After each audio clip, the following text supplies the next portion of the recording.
Hello, everybody. Hello, and welcome. Thank you very much for joining me. I'm gonna be a PNG today, because I think that'll be less distracting, and it does let me relax a little bit more. Hello! Again, thank you also so much for supporting me on this project. Phew! I'm a little nervous, because I wanna do this right.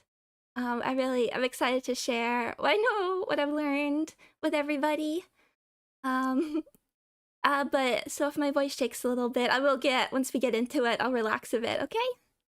Okay, just getting my notes, and we're gonna jump into things. First, a huge thank you to Beanie for the thumbnail. I'm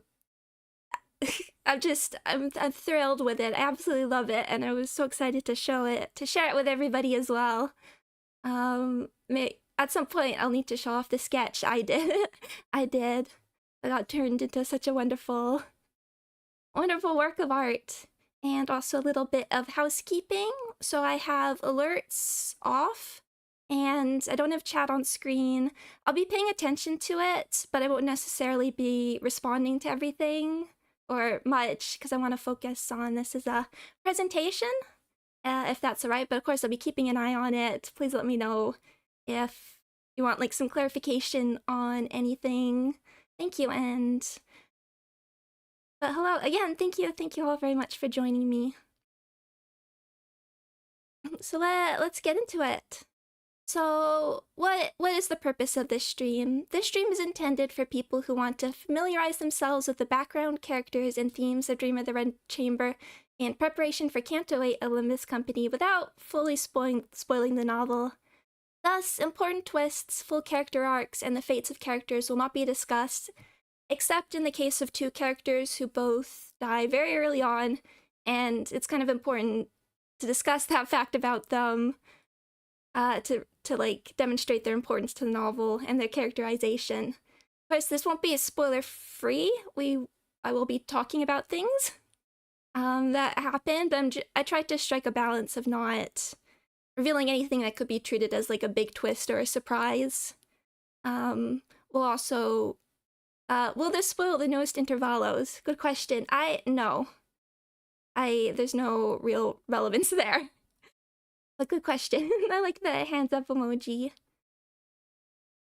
But yes, please make your own choices about how much you want to know or not. But again, I thought hard. There's a lot of stuff I cut back on that I would have liked to talk about, but I felt like just for the people that want to go in without knowing some of the stuff that could be considered twists, I left that out. But if you're interested in my thoughts and theories for Canto 8, I'll be doing another stream closer to release where I'll talk pretty openly about things and considering the whole novel. If you want to know what I think of the fate of Xichun, for instance, that will be for there. And yes, I expect chat not to spoil things either. Not even the ban list. I will check that out afterwards. So the stream's gonna be split into 3 main sections: an introduction, which is a bit of background and history of the novel, characters, which will be the longest section, and then we'll do a brief touch on themes.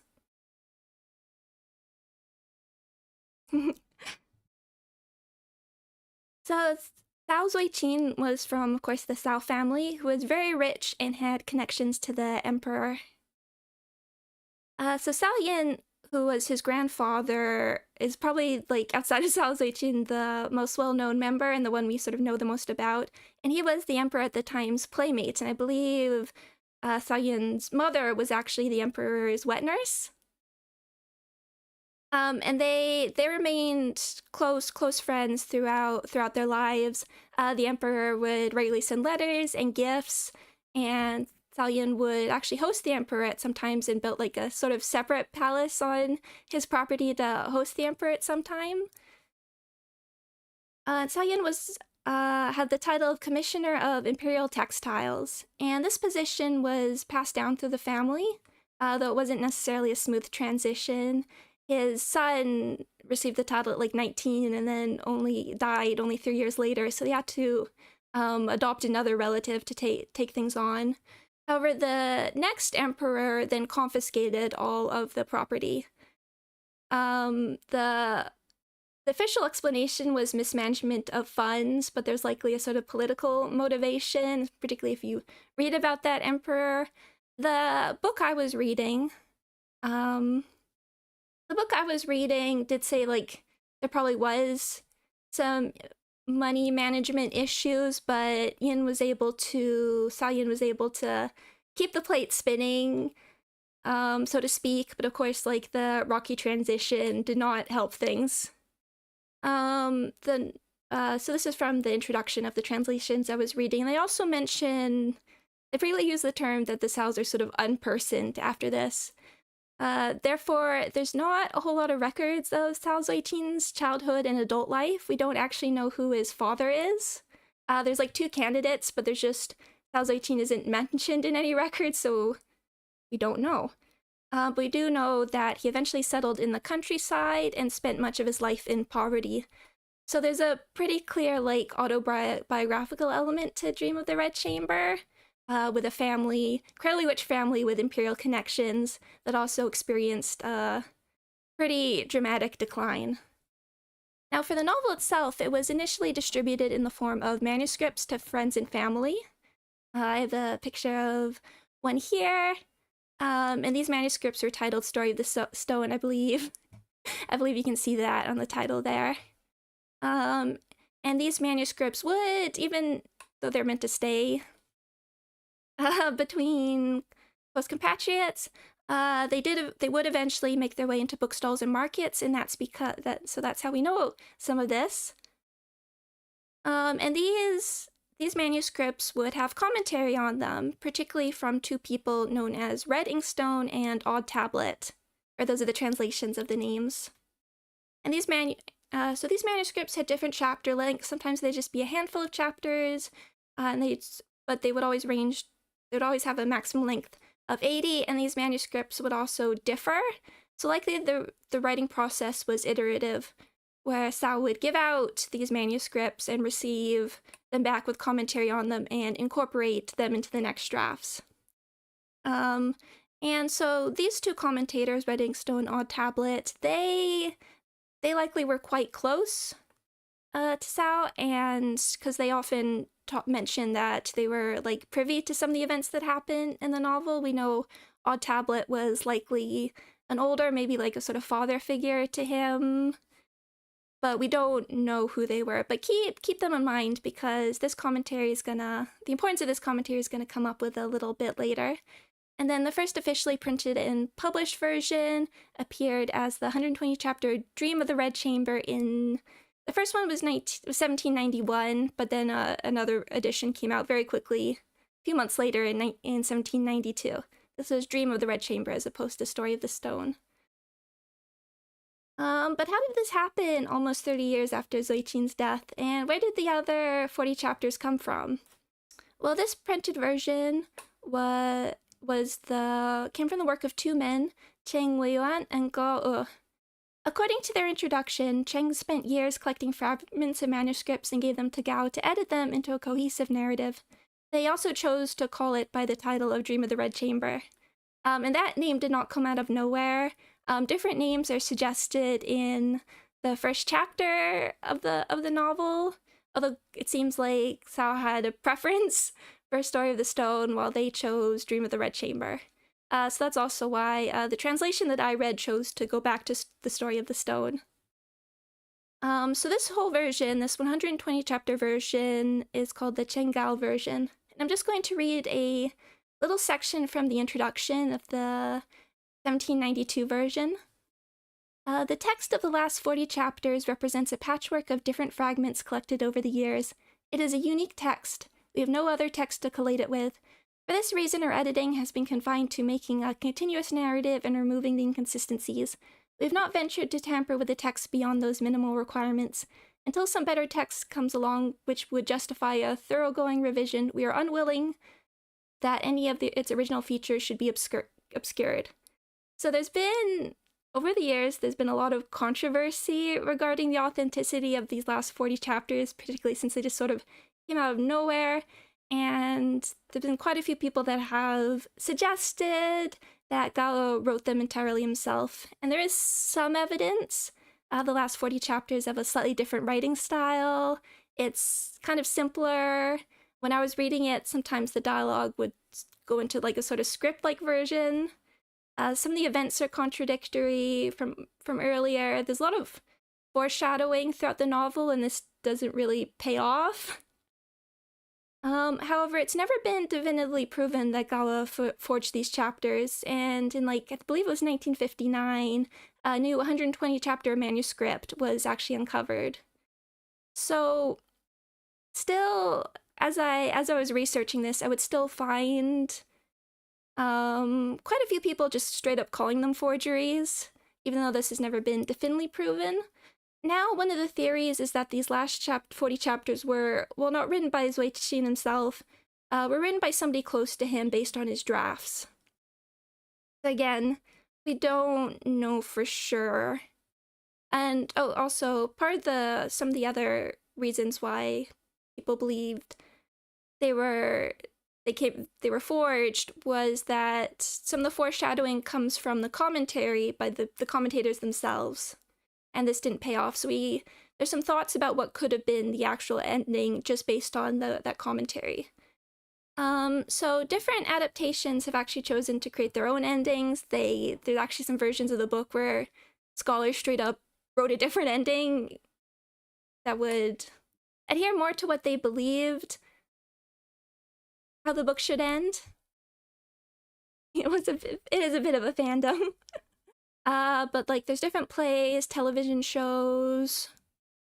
They change things slightly, so I think that leaves us in a very interesting position. Different mirror worlds, I like that.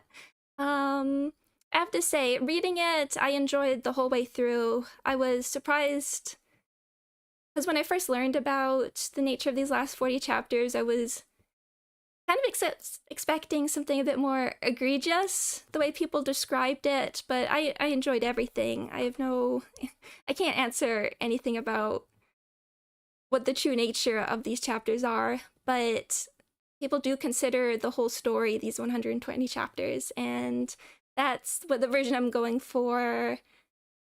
That's the version I am talking about in this presentation. Oh yes, as Pill said, unfortunately some of the manuscripts got lost during the editing. Yes, so we're still kind of... There's always sort of the hope that we'll find more manuscripts and that will elucidate things. But maybe someday. And I want to make a few notes on the translation, which is the one that I read. So I have a picture of my copies here. So this is by David Hawkes and John Minford. And so the first 1 to 80 chapters is translated by David Hawkes, and the last 40 are translated by John Minford. And this was to try and preserve sort of that slightly differing style, which I think is a really interesting way of splitting it up. Even though it seems like Hawkes was definitely spearheaded this production. I have no frame of comparison for the translation, but what I read I really loved, and I would call this my favorite of the Canto books that I've read thus far. I really enjoyed it, and found the writing really beautiful. But I particularly wanted to bring this up because he does employ certain translations, and that's going to affect how I talk about the characters. I mean, translations for the names, and I want to make sure we're all on the same page. These translations I found are pretty commonly used in English-speaking academia now. This is sort of treated as the definitive version, but reading comments by people who read different translations, you'll see different versions of the names. And the first one is the Chinese names, as they're rendered in English, he often hyphenates them. So we'll have Bao-Yu, Xi-Feng. Because Limbus or Project Moon doesn't seem to be doing that. I left the hyphens out just for clarity here. Now the servants have English names, and they're not necessarily direct translations, but they're translations of the meanings. We have names like Aroma, Patience, and Number 4. Number 4, Baoyu named her. He didn't like her original name, which was Citronella. He thought that was silly.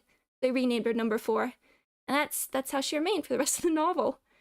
The monks and nuns have Latin names like Vanitas and Adamantina, and the actors have French names like Bijou and Parfumé.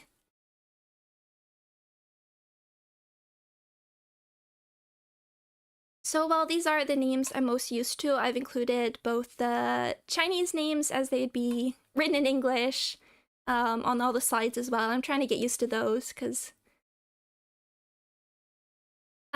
who knows? I don't have any sense of what Project Moon's doing with those, but they're probably better well known by their original names. So I want to respect that. So characters. So Dream of the Red Chamber, this will be the longest section, as Dream of the Red Chamber is something like over 450 named characters. Even if you pared that down to what could be considered main characters, there'd still be like 50. So I won't be discussing all of them. I'm sorry. So I tried, for choosing who to discuss here, who to introduce at least, I tried to focus on characters who were directly related to Baoyu or whose themes seemed relevant to the story. Oh yes, I figured Project Moon was doing Chinese names given that way. Yes, I should have mentioned that. I also thought that.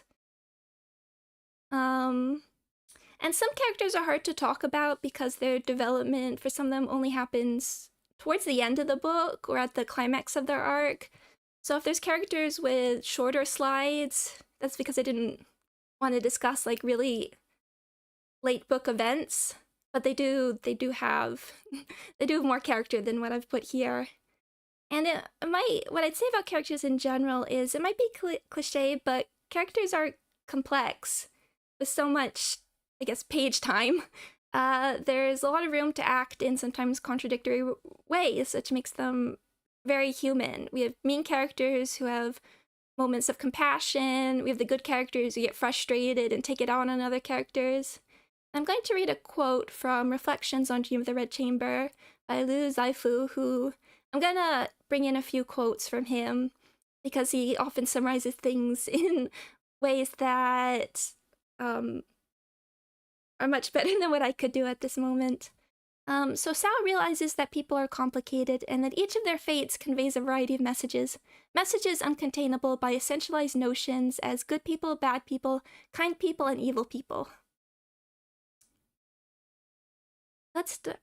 So here is sorry, it's not the highest quality, but a small chart. You'll see, I might recommend people might want to keep one of these up in the background just to refer, just to check. I just highlighted Baoyu here.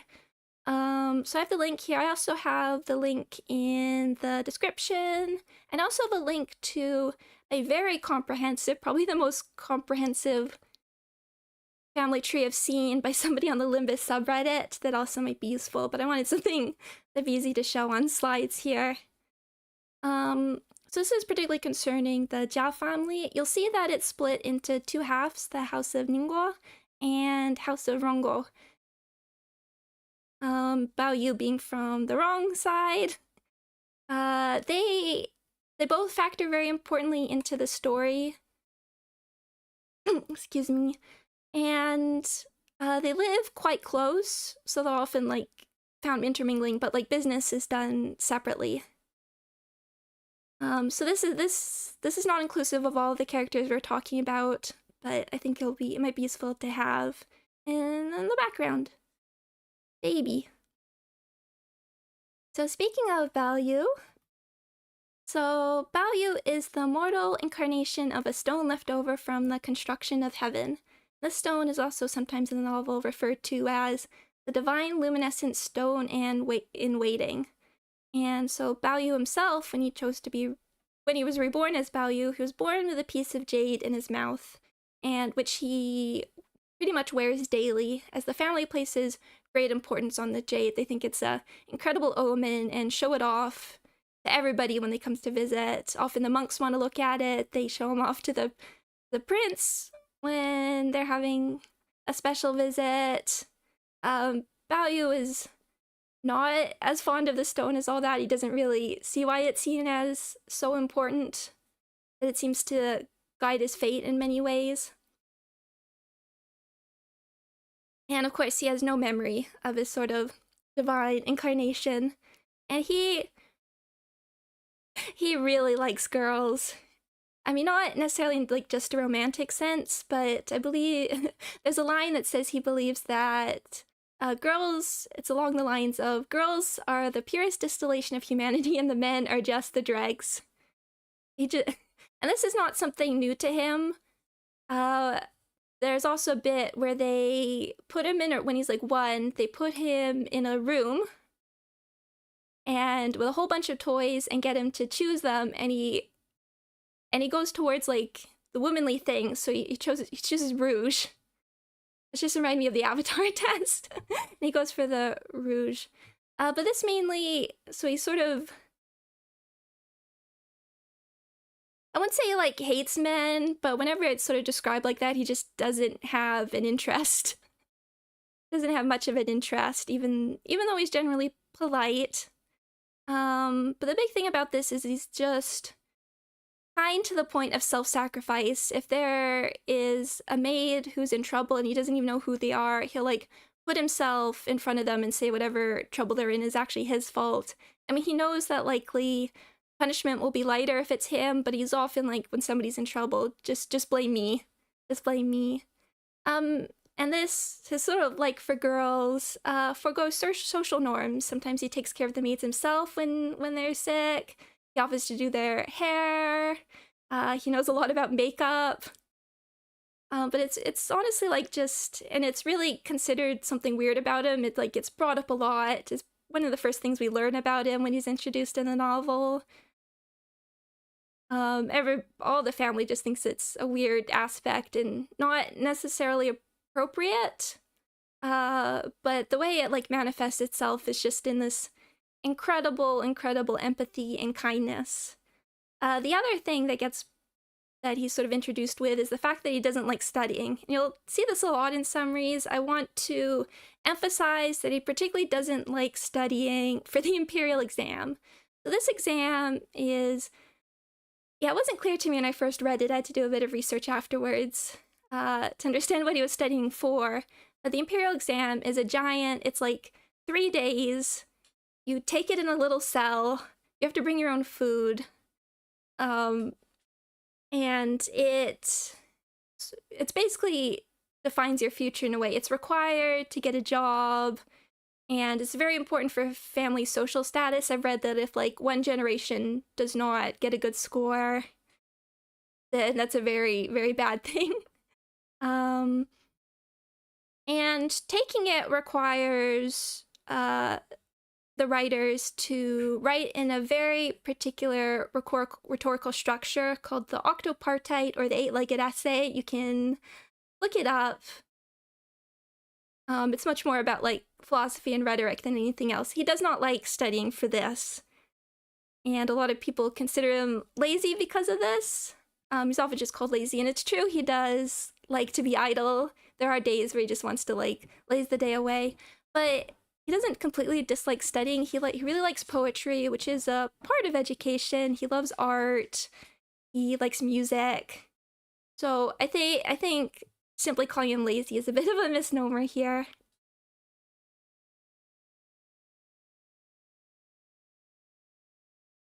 But also from a historical aspect, reading about the history of the imperial exam is amazing because it went on for 100, maybe 1,000 years, and you can actually read about like secret cheat sheets. It was so important, and like studying it for it was a full-time job. So definitely sort of like biased towards rich folk who could afford to not work while they studied. So he does generally put others above himself, as I said. He's okay with getting in trouble. He's okay with being punished if it protects others. But he is a kid through a lot and a young adult through the novel. And so he can have a temper. He can have moments of like mischievousness, bad behavior.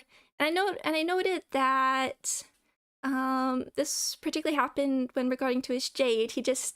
When the jade is treated like some sort of defined fate for him, he'll get frustrated and try to smash it at certain points. And then, yeah, some of his mischievousness extends to liking to steal and eat lipstick. I want to assume it was made with something sweet, but that's one of a bunch of people tell him off about that a couple times. It's reoccurring. The other maids laugh at him, or just get mad at him for stealing it. There's our introduction to Baoyu. Now we're going to talk about his direct family. There's grandmother Jia, I believe, who's also called the Dowager in certain translations. So Baoyu's grandmother. I would generally describe her as what you'd see as very grandmotherly.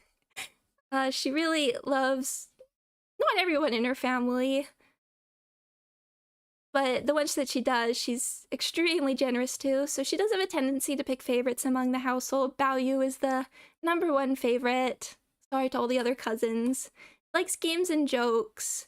Really like whenever there's a party, she likes to drink, she likes to eat. She's just generally a fun character, but can be quite tough on those who do not have her favor. And she is getting older. So there's a lot of people that because she holds so much power, there's often a sense of people trying to work around that a little bit.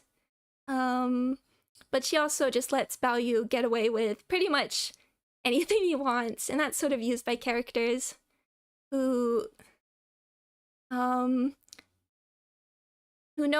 knowing how she outranks people, they can go to her to sort of ameliorate problems.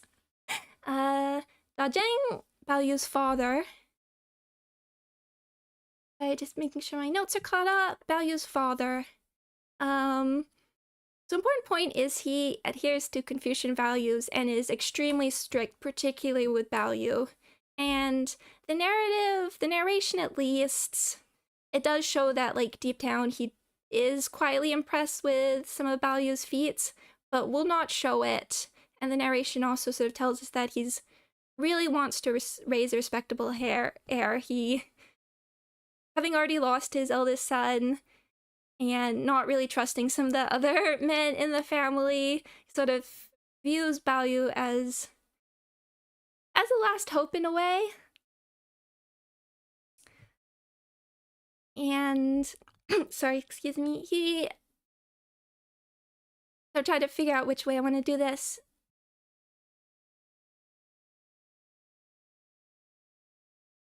I quite enjoyed his character reading through it. I was always kind of amused when the narration goes out its way to tell us things that fortunately Baoyu doesn't know. And you can sort of see there's two moments that I think really define his relationship with the younger members of his family. There's one where it says that Baoyu, who's normally quite talkative, is rendered into one-word answers when in the presence of his father. And there's another time when the cousins are having a New Year's party and Jia Zheng visits, and then everything just becomes really awkward because he's generally, everyone's sort of really nervous around him. And a big event that happens fairly early is he almost beats Baoyu to death, and he might have actually done it had Baoyu's mother and grandmother not intervened. He's also very by the book when it comes to running business. Not always a good thing, but it does mean he's not prone to corruption like other adult members of the family, and he's sort of awkward in social situations. The thing I'd say about him is that he's not corrupt, and I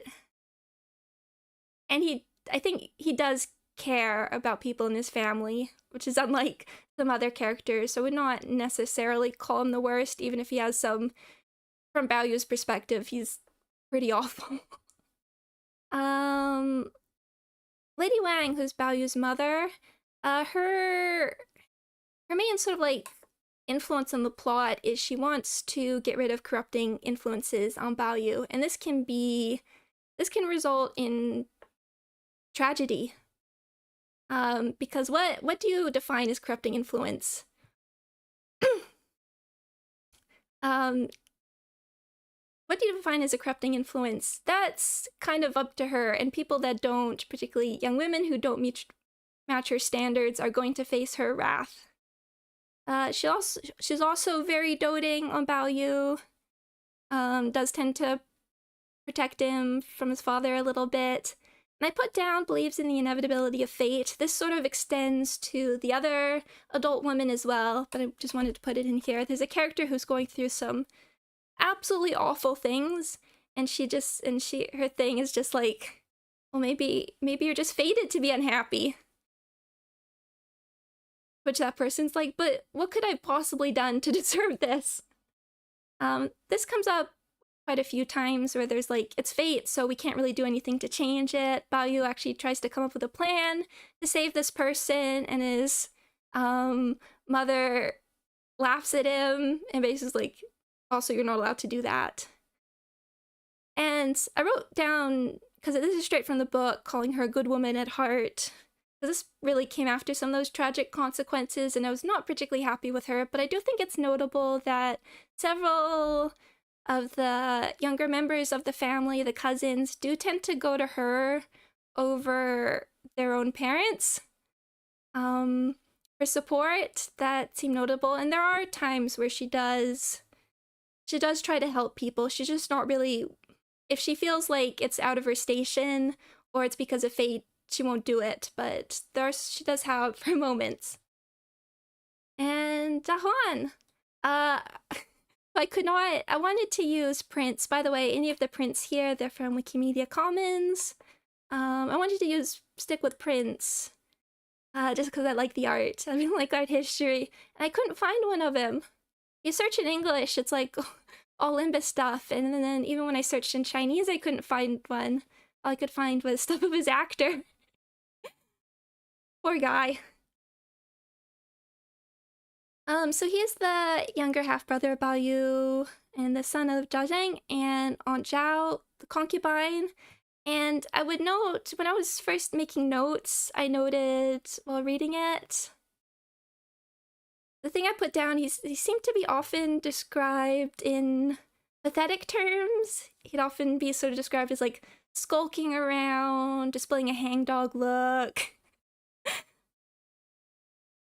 And that does sort of persist throughout. And like his main sort of personality trait is he has a huge persecution complex and lashes out not just against Baoyu, even though he's sort of the main target, but at everyone, often thinking that they don't like him either because he's the son of a concubine or because Baoyu turned them against him.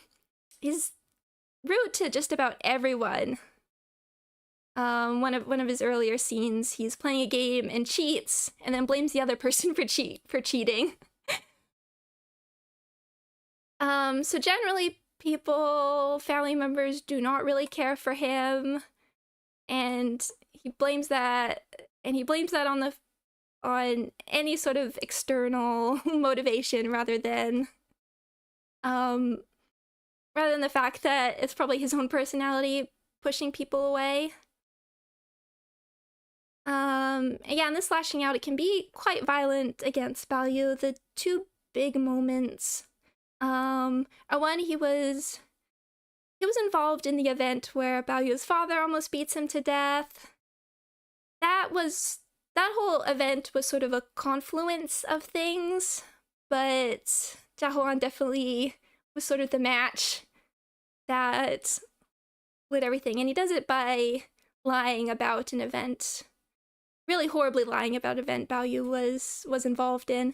And the other one, and I actually heard about this one beforehand, was he pours hot candle wax on Baoyu's, I think it's his left eye. And I heard about that before, but when I actually got to it in the book, I was surprised to know that he did this in front of people. He did this in front of a bunch of servants and Lady Wang. He just does not care. Now, I want to talk about Aunt Zhao for a second. Well, we just explained how these characters are often complex. She is not. She is not. She's probably one of the most straight-up evil characters in the book. She's just awful. like every scene that she's in, she's doing something terrible. So she's definitely a big. She often, some of the events that Jia Huan was involved in, she motivates them. She tells them what to do. And then if it doesn't go well, she yells at him. If he refuses to do it, she yells at him. She's always trying to get money out of people. Her big early event is she gets somebody to curse Baoyu and another character, Xifeng, and they almost die if it wasn't for Baoyu's jade. And I put that he later takes a genuine interest in poetry because it's few and far between, but he does have moments of like humanity, and I really like this little bit because what we get from his poetry is that it's not very good, but he finds his Lady Wang got cursed, not Xifeng. I was sure it was Xifeng. Ah yeah, no worries.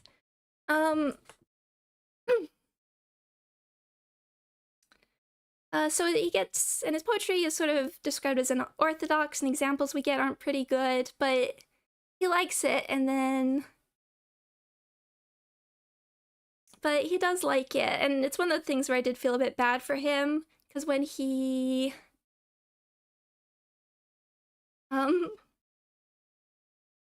because when he's asked to, like, read it out, like, Grandmother Jia just complains about it. There's another little moment where Baoyu's talking to Grandmother Jia about how he helped Jia Huan out, and Jia Huan gave him some crickets in return. Which I thought was like, oh, just a nice human brotherly moment.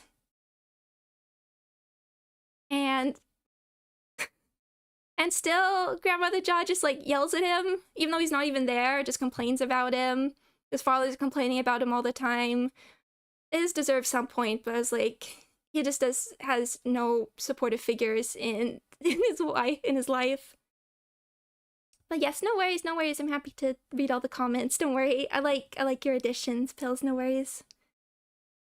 Now we have Zhen Baoyu, who does not appear very often, but theme-wise, I think it's important to bring him up. So one of the first things to note is Jia and Zhen are homophones, so Jia being a homophone for false, or like fictional, Zhen being a homophone for truth or real. So we learn about the Zhen family throughout the book. They're quite parallel to the Jias. They're rich, they have connections to nobility, but live in a different city. And the events that befall them basically parallel what happens to the Jias. And then partway through the story, we learn some women from the Zhen family are visiting the Jias, and we learn that the Zhens also have a Baoyu. And this Baoyu looks identical to our Baoyu, and hates studying and really likes girls, and this sort of fact kind of disturbs Jia Baoyu. And then Baoyu falls asleep and has a dream about meeting him, and it's this very strange sort of recursive dream where they both seem to be dreaming about meeting the other one. And then when Baoyu wakes up, it's pointed out that he fell asleep in front of a mirror. However, much later on, we later meet him in the flesh, or Baoyu meets him in the flesh, and Baoyu, who's very ready to find a kindred spirit, is quite disillusioned by this meeting and considers him what he calls a career worm. And I will read this quote from Baoyu after meeting him. "He talked a lot," replied Baoyu, "and there's nothing the slightest bit profound or illuminating in what he said. He just spouted on at me about literary composition and public affairs, and loyalty and filial piety. Isn't that the way Worm talks? It's a shame that he looks like me. Now that I know what he's like, I wish I could look different." So there is some, to go back to the commentary, I believe there is some commentary that states that Zhen Baoyu would have had more relevance or a bigger role in the original draft, but of course these are one of the things we'll never really know. But yeah, I felt important to bring him up, but he's really only in these two scenes. And now we're going to talk about the 12 Beauties of Jinling, just after I have a sip.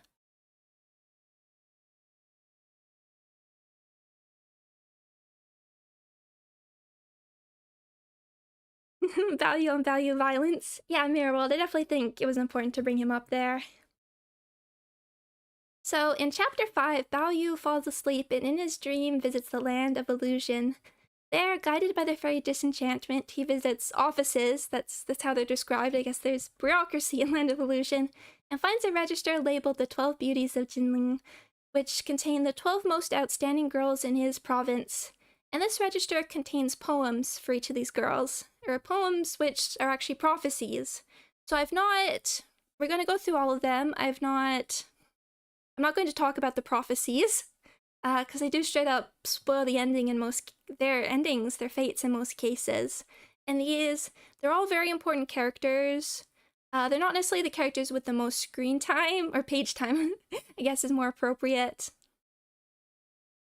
But I do think it's important to bring that, at least show what they all represent a little bit, but we are talking about more than just them. So first, we have the first of Baoyu's two main love interests, and the character he forms the deepest emotional bond with, and that's Lin Daiyu. So she's the daughter of Lin Ruhai and Jiamin, who is Baoyu's aunt and also the daughter of grandmother Jia. So early on in the book, she's sent to live with the Jias, and we first meet the family through her eyes, which I think is very important. And grandmother Jia declares her a favorite immediately. And she is the reincarnation, like Baoyu, she has a divine incarnation, so she's the reincarnation of Crimson Pearl Flower. So back in chapter 1, when we meet the stone, we learned that the stone found a beautiful flower and watered it every day with divine dew, which granted the flower the gift of life. This flower, now a fairy, decided the only way to pay back the stone is with the tears shed during a mortal lifetime, and goes to experience the great illusion of human life, as it's called. And this is known as the debt of tears. And she's also often, or Daiyu I should say, particularly, she's often associated with flower imagery, often she's compared to sort of the ephemerality or transience of flowers. You'll see this a lot in prints and illustrations. She has a habit of burying flowers and making graves for them.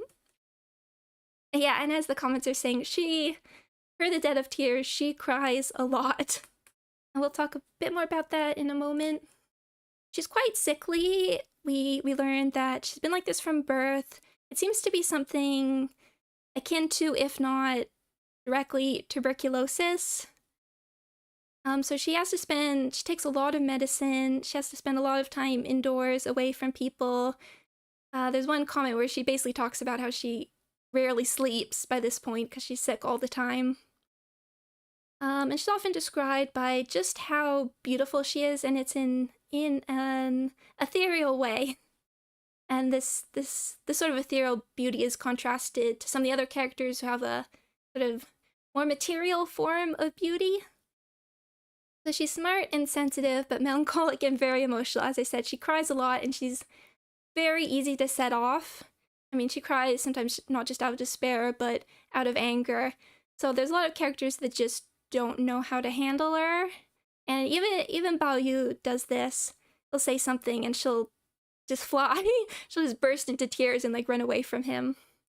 And so there's some maids that aren't really fans of her. And there's some adults too that just don't really care for how emotional she is. But that sensitivity means that her poetry is really, really beautiful, and she has sort of seemingly a deeper understanding about mortality, not just as she use the ephemerality of flowers as a metaphor, but there's often just sort of comments on grief and death. But she's also quite prone to anger and jealousy, and she can be quite cruel at times. One thing that starts to come up a bit later, she feels like an outsider to the family. Within the first few chapters, both her parents have passed away, so she feels like she really has no family in the world and is dependent on the Jias. And this causes her a lot of pain and just feels isolated and not really able to... Because she knows that the Jias will eventually be the ones to choose her marriage partner, she just doesn't really feel like she has much independence, and she can't really connect, and she gets sad a lot when she sees other characters with their families. The other quote I wanted, it's not a quote, but I wanted to bring up what Liu from our reflections on the Dream of the Red Chamber talks about how she represents individuality and authenticity, and despite living in a society that suppresses these qualities, she very openly expresses her feelings, whether that's like through the crying or through her poetry. She is, for better or for her worse, herself, and that's something that Baoyu admires. And just responding to some of the comments, I didn't like her as much at first, but I grew to really love her, particularly when I realized sort of what she was meant to represent for society outside of the novel. But I can see where she's a bit of a Marmite character, with how she acts. But she does mature. You'll see this with like her relationships with some of the characters. There's characters she doesn't get along with and just sort of chooses to like for no particular reason, but they mature past it. And now we have the second of Baoyu's love interest, Xue Baochai. So she's the daughter of Aunt Xue, who's the sister to Baoyu's mother. And the Xues, as I understood them, are sort of the nouveau riche, very rich, particularly from pawn shops, but don't have like the imperial connections or the connections in general. Her brother is also Xue Pan, who's called the Oath King, the great booby. So you'd think from that he's a bit of a comic relief character, and that is true to an extent, but with quite a few characters, he's rich and he's strong, so he can actually be somewhat dangerous. I think one of his first scenes involves him killing somebody. So he's somebody to keep an eye on throughout the novel. So Baochai is kind of like the antithesis to Daiyu in many ways. She's patient, she's kind, she's patient, she's responsible, she's good at mediating. Sometimes she's put in charge at things and it's just good at doing it. Therefore gains quite a lot of respect from many members of the Jia family. And so a term that gets brought up when you're reading like any sort of summary is that she's the ideal Confucian woman. However, it's important to note that she's both a upholder and a victim of these values. So, you're just drinking again. I'll let you sit with that. So though she displays all of the qualities that would be wanted for a wife in these ages, she also tends to be quite critical of other characters. So while she's educated herself, she tells like Daiyu off for reading romance novels. She has a servant that wants to learn poetry and refuses to teach it.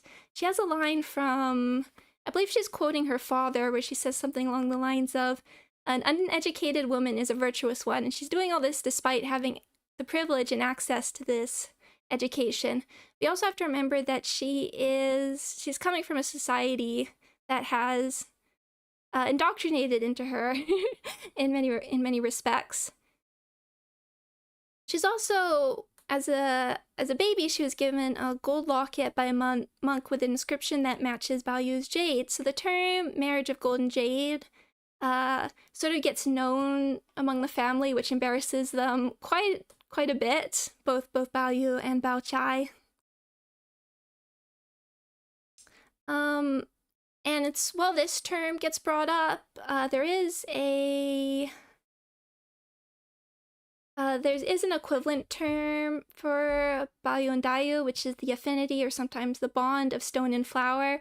So that's something that Baoyu expresses to himself, that he prefers the affinity of stone and flower.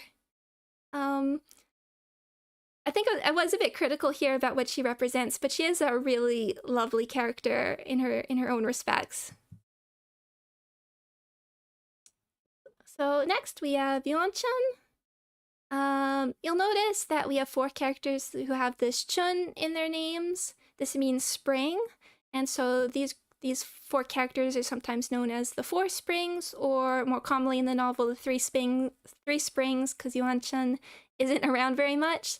So she's the older sister to Baoyu, and she's a good amount older. I think at least 20 years. So it's described that they have more of a mother-son relationship a little bit. She's also very doting on him.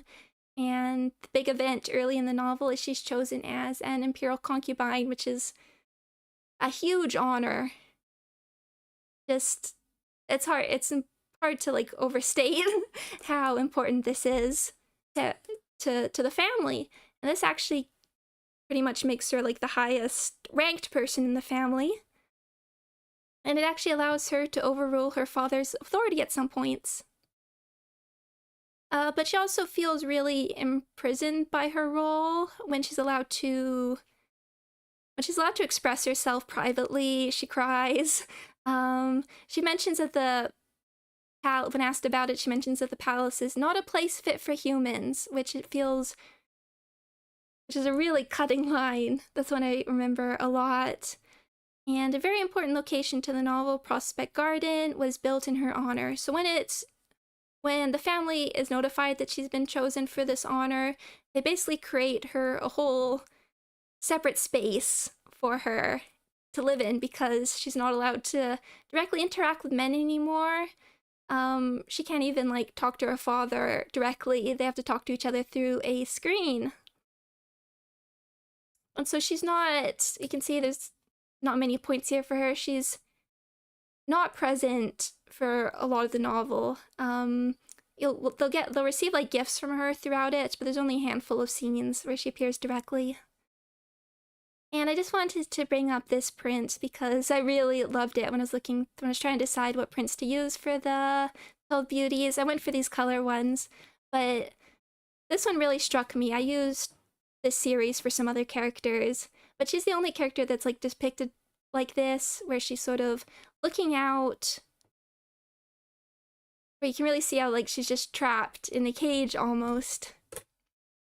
She's just looking out to presumably where the family is, and just absolutely trapped, can't even see her face.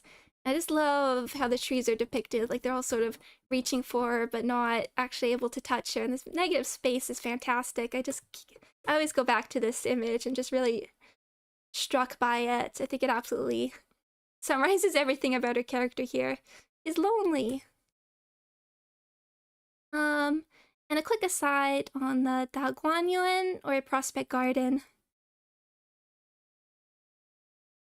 So this is the area that's built, and it's very one with nature and is comprised of, there's a lot of art. It's inspired a lot of art. I recommend looking up different prints. It was hard to choose what pictures to use. And there's sort of multiple little house areas here, just described with a lot of water, a lot of trees, flowers, plants. And it's sort of a sanctuary away from the outside world. It's gated. There's people that watch the gates. People have to be announced. Only certain people are let in and let out. And Yuanchun, she says that she wants pretty much the young women of the family to live here. Doesn't want this place to go to waste when she's not around. Particularly given they spend a huge amount of money and she's only there for not very long. But she also wants Baoyu to be able to live there as well. She doesn't want him to be left out, and likely the family, her father would not be happy with this, but given her rank, she's able to overrule him there. And she actually makes a written decree for this. So we spend a lot of time just in this sort of isolated world away from outside society. Oh, a cage gilded in green instead of gold. I like that. And it doesn't necessarily adhere to the rules of society. Baoyu, who's at the age where he should be living away from girls, he should be isolated, focusing on his studies, is allowed to live here. Girls are allowed to practice poetry. They form a poetry club. Well, we know in the outside that there's It's very sort of ritualistic to visit people, and people need to be announced at certain times. Everyone just sort of visits each other when they want to. Sometimes when the servants from the outside come in, he like gets them to sit down and takes care of them. And it's also sort of considered the parallel to the Land of Illusion in the mortal realm. And as the novel progresses, people leave for various reasons, and sort of things become overgrown and sort of considered a desolate place, and eventually gets considered to be haunted. And this photograph is a recreation that they made for the television adaptation that came out in the 80s. I think is really cool. They made a whole recreation of it, which you can go and visit. There's a lot of, it was really cool to see. I mean, it's fun to see like the more modern buildings in the background. But it was a place, I had a hard time imagining it, so actually getting to see photographs of it was incredible. And I haven't watched it. Actually, I watched the first episode, but not beyond that, because I was having trouble finding subtitles. But the 1980s series seems to be the one that is the most well respected of all the like television or movie adaptations. I don't know how you make a movie out of this. The book describes it as a very hilly, convoluted place. I got the impression it's not really supposed to make spatial sense in the presentation. That makes sense. That makes sense given the sort of ethereal connotations it has. I put a tiny intermission here. I'm actually going to use this to refill my water bottle for just a second. Because this is about midway through my slides. I'll be right back. I'll just be a few minutes. Thank you.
Okay, thank you. Thank you.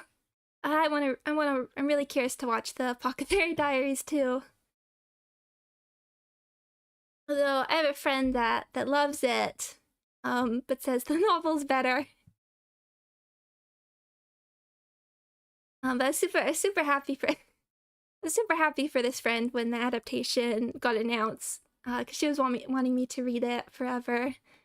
But yeah, it's very interesting to look up the different ways the Prospect Garden is depicted. Again, I had trouble choosing pictures to use to get a sense of what it is, of it. And I also wanted to add that a more direct translation, I believe, is Grand View Garden, but Prospect Garden, of course, is the one that's used in this translation, and sometimes it's also just called the garden. Now we have Jia Tanchun, who is one of my favorite characters. So she is the younger half-sister to Baoyu and the daughter of Aunt Zhao, who we already mentioned, meaning she is also the child of a concubine.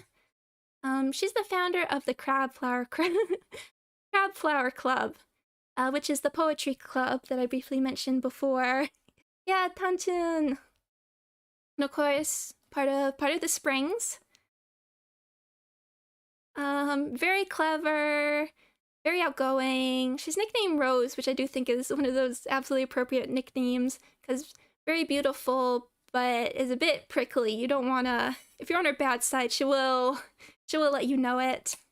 And there's several lines that are akin to this that mention that she was born in the wrong womb, which means that people are sort of, well, it depends on them. They feel bad for her, the fact that she's the daughter of a concubine and in this position.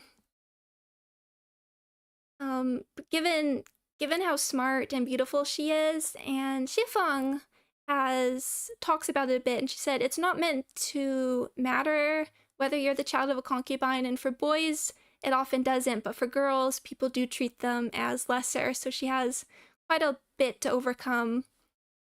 And later on she and several characters, but she's sort of treated as the one that's most successful at it, becomes involved in managing household affairs.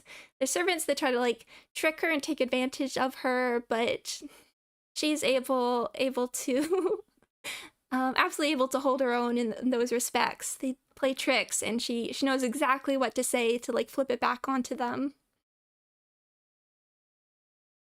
Yeah, and the Crab Flower Club, there's quite a few chapters just dedicated to it. They invite all the cousins. Not everyone actually writes poetry, but I love these chapters because they all pick a topic and are all meant to write poetry that adheres to that topic. Those are very, very fun chapters, and it's interesting because the writing is very good at like demonstrating how all the characters have different writing styles and what themes they choose, how they choose to write them informs their personality. Now, Shi Xiangyun, so she's the second cousin to Baoyu and grandmother Jia's grandniece. So she lives with her, or at least initially lives with her aunt and uncle because her parents died when she was very young, and her aunt and uncle don't treat her very well. It's often noted that they make her stay up late sewing. So she much prefers spending time with the Jias, but she kind of needs to be like requested by the cousin. Sometimes she gets forgotten. It's quite sad. So there's one bit where she's like going back home and she asks them just not to forget her. Described as a tomboy and even cross-dresses on occasion, has like more masculine hobbies, one would say. Drinks a lot. That's one of her most famous images, involves her drinking a whole bunch and then falling asleep and then getting covered in flower petals. You'll see that when you look at prints of her. Cheerful and forthright, but occasionally tactless. She absolutely says the wrong things at sometimes and upsets people. But she's so like nice otherwise, it doesn't tend to last. But she definitely absolutely, people are dancing or trying not to refer to something, and she'll just go out and say it without even really realizing. And she forms a really, really nice relationship with Daiyu. One of my favorite chapters involves them just writing poetry together. But initially, Daiyu is quite sort of jealous of Xiangyun's close relationship with Baoyu. There's a lot of sort of chapters about miscommunication and Baoyu having a like hair clip that belongs to Xiangyun, etc., etc. And Daiyu is very jealous, but they overcome. It really displays Daiyu's maturing, the way they become close, and they both are, because they realize they both are slightly outsiders in the way that Xiangyun also doesn't have family. So I really love their relationship as that developed. We have Miaoyu, or in the English translation, Adamantina. So she's a nun who takes up residence in the garden.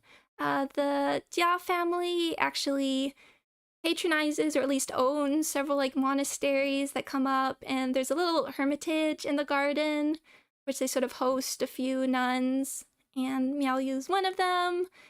She's often sort of described as like people sort of see her as the ideal nun because she's very dedicated.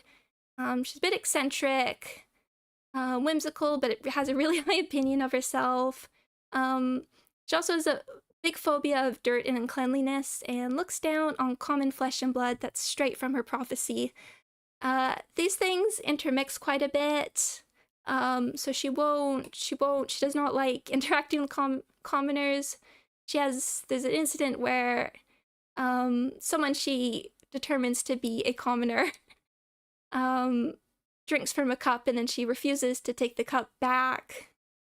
So this is sort of sounds like criticism of a certain kind of like nun or monk who feels themselves better than other people for taking up this role. Sometimes calls herself the outsider. That's how she signs her own letters. She also sees herself as sort of outside of the mortal realm a little bit. And I also wanted to bring up that this isn't until like much later, but just something to keep an eye on is she develops a relationship with Shi Xiangyun. Adamantina is the nun. Yes, that is her.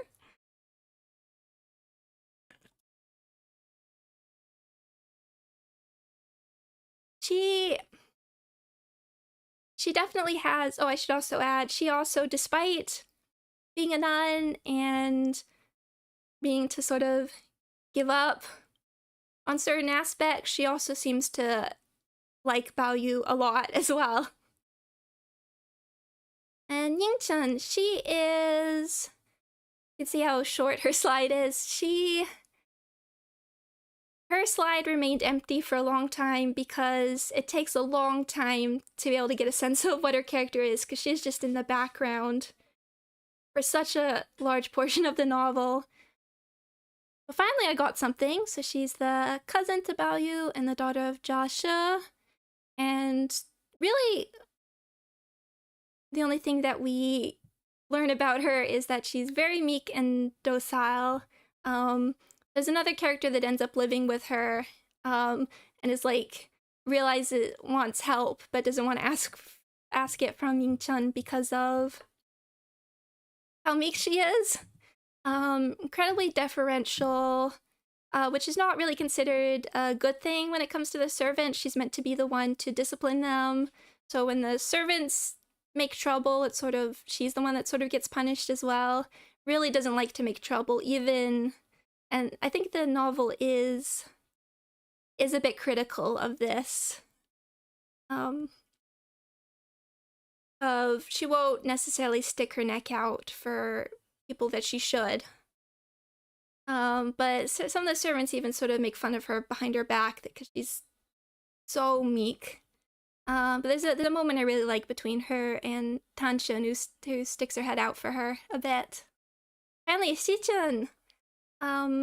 She's another one that was hard to write about because she's just not. You can't really determine her. Can't really determine her personality until much later on. She and Yingchun both stay in the background. Part of that's because they both choose to not actually write poetry. They take side roles. They don't hang out with the other characters as much. But she's the cousin of Baoyu, daughter of Jia Jing, who is MIA for a lot of the novel as well because he's off pursuing immortality. Doesn't really work out for him. But probably her first defining trait that we learn is that she's a talented painter and gets commissioned by grandmother Jia to paint a picture of the garden. Yeah, her personality is hard to sort of define without going into later events, but I describe her as serious, a bit of a temper. She's described as sort of contrary, but she's also, as the youngest, when there's like more bad events happening, she gets more scared than the other characters. She gets overwhelmed a bit more. And I do want to point out she's very well aware of the deterioration and corruption of the Jia family, and that's pretty informs her character throughout the novel.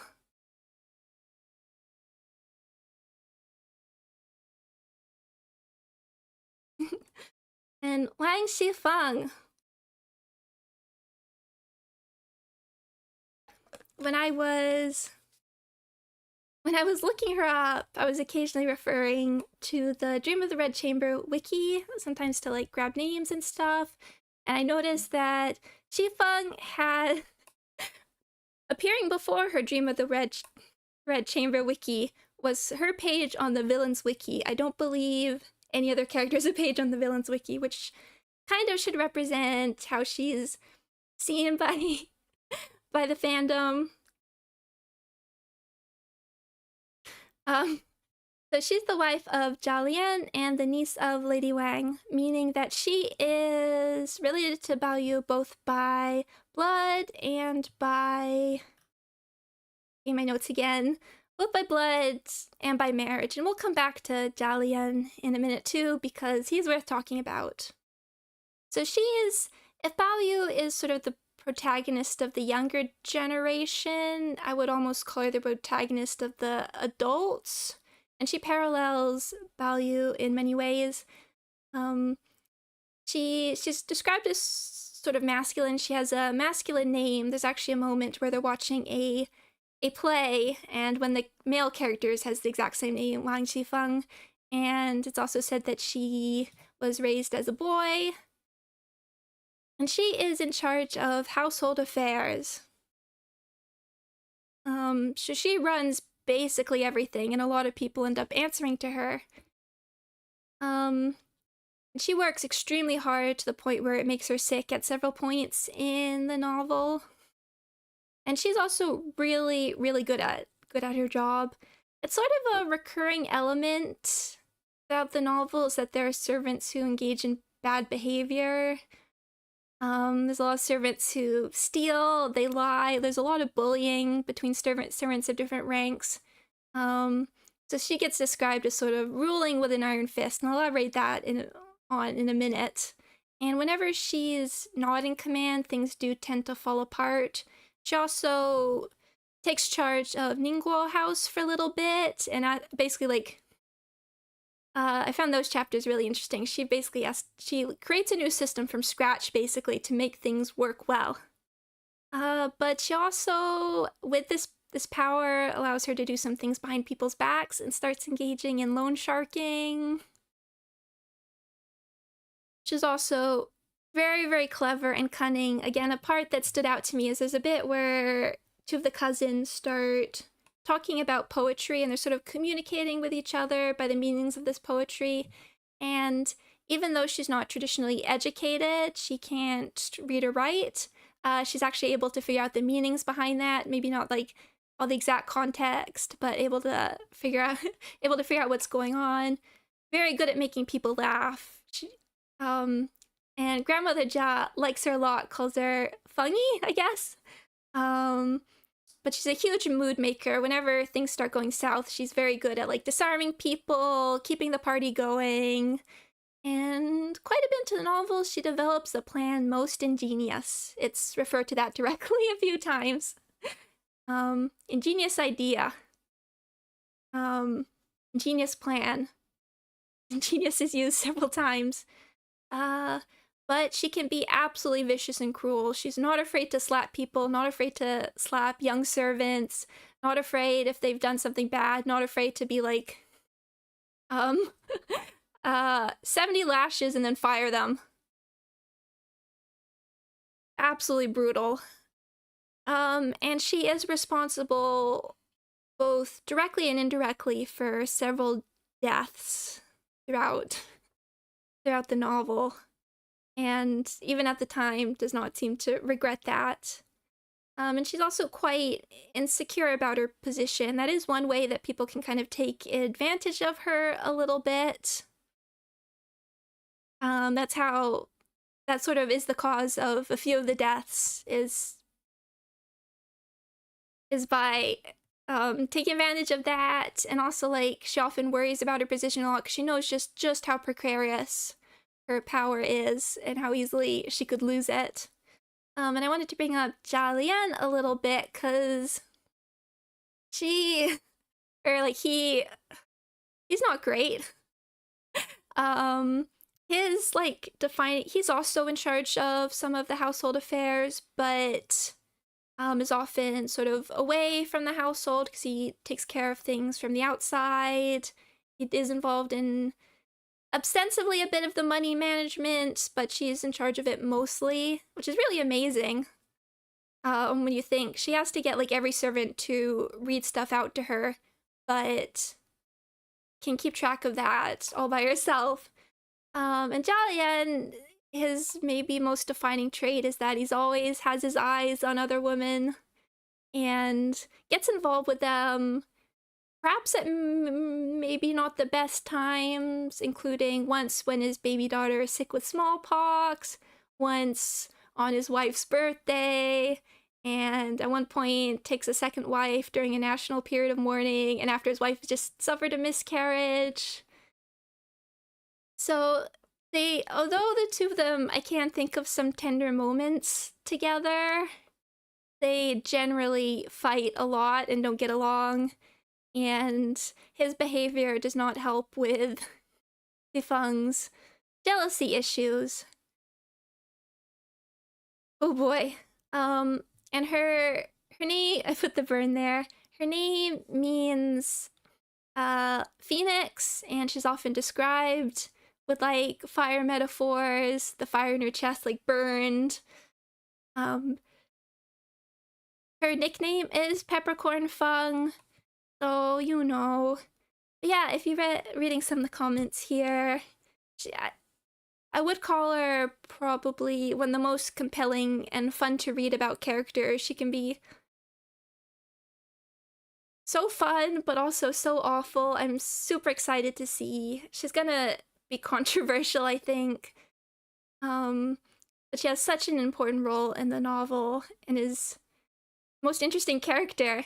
I almost had a slide of just memes because I knew she would get I knew she was gonna get the girl boss title quite quickly. There's another one I thought about, which is, I think, a Tumblr post that says, "I stand with my cancelled wife," because Jia sure doesn't, but I'm sure people will. Now, Jia Qiaojie. So she's the daughter of Xifeng and Lian, and she's baby. She's literally baby. She doesn't even have a name at the beginning of the novel. She's just called baby. If you go back and look at the family tree I posted, she has baby there. So being a baby, she doesn't become much of a character till she's older, which is later in the novel. But the thing I do want to bring up is that her name, because she's not called baby forever, is by Granny Liu, or Liu Lao Lao, who I didn't give her own slide, but I do want to talk about her for a moment. She doesn't appear too many times. She only appears in person like maybe a couple, 3 or 4. But her chapters, again, I really, really enjoyed. So she's a older woman, like Grandmother Jia's age, who's from a farming village, who sort of strikes up a little bit of a bond with Grandmother Jia and the family. So there's several chapters that are dedicated to her visiting. And these are really interesting because they're not just for well, I guess for me, particularly the reader, for us who aren't as familiar with this, it's sort of our view of insight into the outside world, but it's also insight for particularly the women who aren't really allowed outside. And sort of like the contrast between this absolute life of luxury and the life that Granny Liu lives. And I'm just thinking, she's a bit of a comedy relief character. She has a lot of silly moments. But you also get to see like some of the servants and some of the characters that are looking down on her. We saw that a bit with Miaoyu, or Adamantina, who looks down at her for quote-unquote common flesh and blood. But Xifeng actually establishes like a really genuine bond with her, gives her a lot of gifts, and actually asks Granny Liu to name her child and become her godmother. So Granny Liu is the one who names her Qiaojie. Li Yuan. So she is the widow of Jia Zhu, Baoyu's deceased older brother, who I don't remember if I mentioned, but is deceased from the beginning of the novel. So we don't get a lot of insight into what he is like outside of a better son than Baoyu is. Or sort of one of the few things, sort of insights into what a man he was is at one point Lady Wang says that she wishes Baoyu died, in a moment of despair, wishes Baoyu died, and Zhu lived, because he would have been less trouble. So she also has a young son, Dalan, who's also baby for a lot of the novel, so we don't really get a sense of his... We don't really get a sense of who he is as a character, his personality, too much later, and even then, we don't get much of him. She's sort of the eldest resident of the garden. I've seen it sort of described that even though she was married because she was widowed so young, she's still sort of allowed to live with the girls despite sort of being initiated into the world of adults. And she often acts as a bit of a teacher for the crab flower club. They ask her to be an administrator. There's some moments when they don't have the support of the adults outside, she is the one that they go to, and she has a really lovely scene when I realized just how much the girls love and respect her. The term that got used a bit when researching her is the ideal Confucian widow, because she dedicates so much of herself. Not only does she have the right personality to be a wife of the family, the same sort of aspects that they like particularly from Baochai, just patient, kind, knows how to lead in a way, but she just fully dedicates herself to the raising of her son. Some of the academia does sort of see her as a tragic character because she doesn't have much of a life outside of any of that. And finally, of the 12 beauties, very interesting character, Qin Keqing, or she's called a bit more often in the book Qin Xie. So she's the wife of Baoyu's nephew, kind of. I think he's a bit more distant than straight up nephew, Zhao Rong, who appears a handful of times as well. And she's often sort of associated with provocative imagery. When we learn about her chambers, there's a lot of sort of lascivious images. So Baoyu actually first visits the land of illusion when falling asleep and dreaming in her chamber, which might be described as a red chamber. So there, so that's where he goes to the land of illusion, meets disenchantment, and he also meets a character named 2-in-1. And 2-in-1 is sort of interpreted to represent a combination of Daiyu and Baochai, if you combine their traits together, you would make the full-on ideal woman.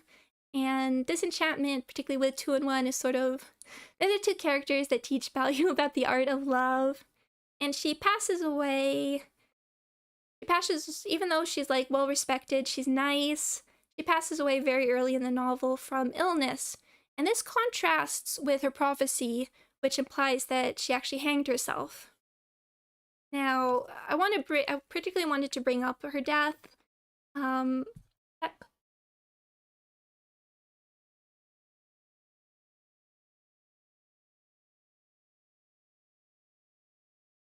Because not just does the fact that she died quite early have crippling impacts on the novel, but this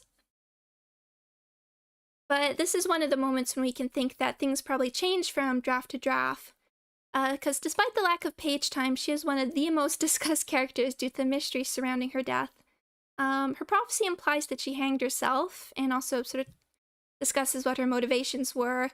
And we also have commentary from Odd Tablet requesting how to change this, which is probably why it was changed to illness. Motivations are probably either just how dark it is, and also there might have been some political motivations.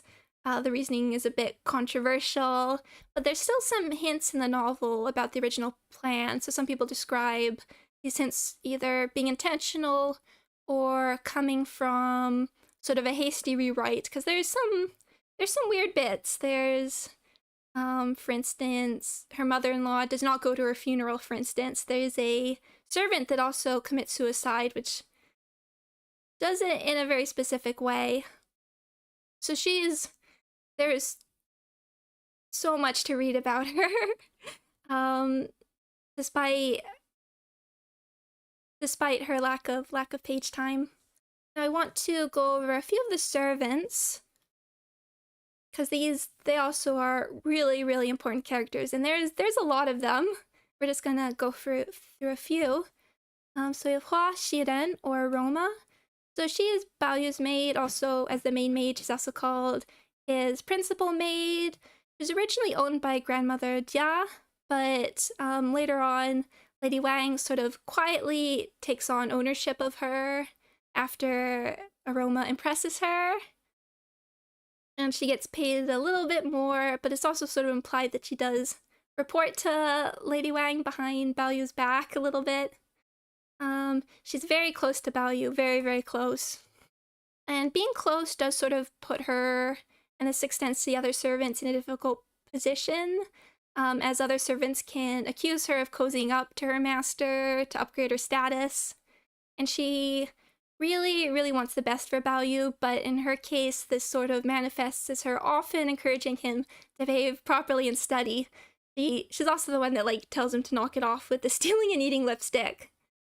So she's often seen as a sort of parallel to Baochai in that sense, and also just her general character arc. She's not the most outgoing character. She, like, when there's arguments to be had, she'll, like, make some of the other, or request some of the other servants to do it.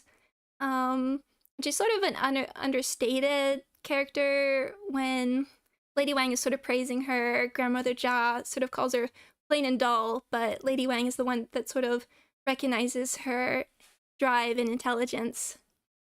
And Ping Er, she's one of my favorite characters. She's Xifeng's maid, and we'll see with all of these, all the maids, they are very, very close with their masters.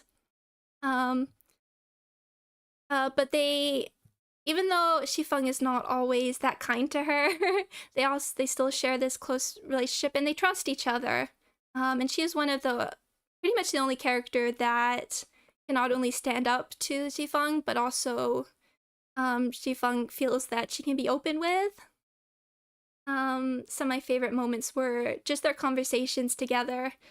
And so, while Patience often defends Xifeng and feels like she's the only one that sort of recognizes just how hard that Xifeng works and doesn't get the appreciation for that, she also is willing to sort of, if she feels like what Xifeng doing is wrong, will try and handle things herself and try and patch things up.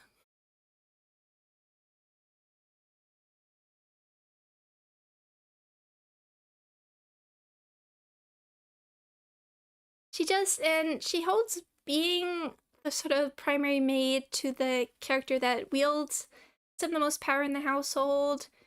She herself wields power, so people sometimes bring her up when stuff needs to happen, but she never abuses that power.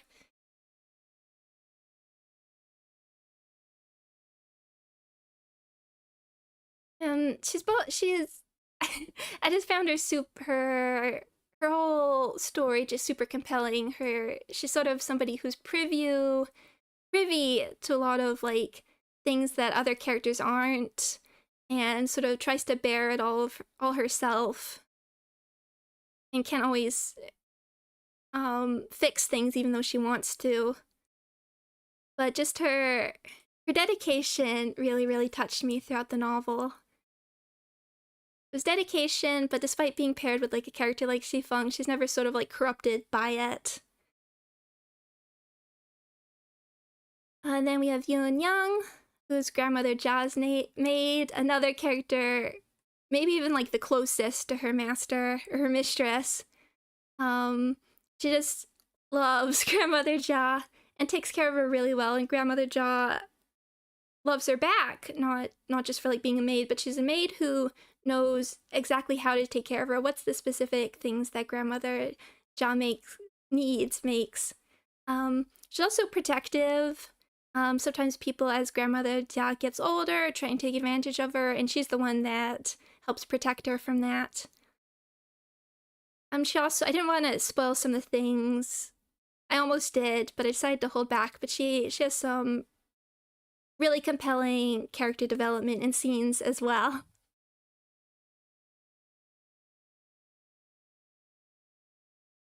And these are sort of characters I really hope show up. And then we'll do these a bit more quickly. We have Tingwen, or Skybright, who is another of Baoyu's maids. He has a bunch of maids. All the characters have multiple maids. His main ones are Aroma, Skybright, Musk, and Ripple, if I remember correctly.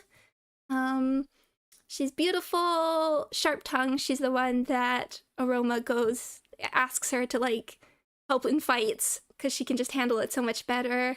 Very high self-esteem.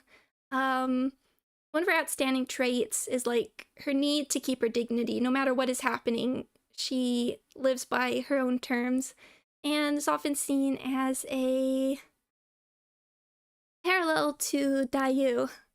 Make of that what you will. Zijuan, or Nightingale, Daiyu's maid. Well, was allowed to bring maids from her original home. We have a maid called Snow Goose. Nightingale is the one that ends up closest to her. Yeah, not all the maids particularly like serving Daiyu just because of her personality, but she and Nightingale form a very, very tight bond. And yeah, I guess I'll say it. She also forms a bit of a relationship with Zichun later. And then Jiangling, or Caltrop. She is Xue Pan's maid, but also ends up serving Baochai for a time and living in the garden. She has one of the wildest backstories. She was kidnapped from a noble family as a young child. She doesn't remember her original name, but is perfectly content with who she is now. And she is just a good maid, loyal, kind. She's also the maid that wants to learn poetry, and Baochai kind of refuses her.